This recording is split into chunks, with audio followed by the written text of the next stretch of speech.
Hi, welcome back to my channel. Here's another new code. Watch out and take care. The beautiful you, Tano. Code SONE 786. Released on July 8, 2025. And it has 160 minutes watch time.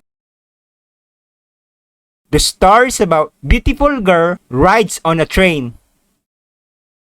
The girl rides on a train going home. Apparently, there is a guy that keeps bothering her. The girl cannot do anything but to wait until the train stops. Instead of reporting to the police station, the girl was excited what happened on the train. So the next day, the girl rides on a train again and she found out who was the guy. They spent quality time together and the wonderful story began. Make sure to subscribe and like and turn on notification for new codes. Thank you for watching.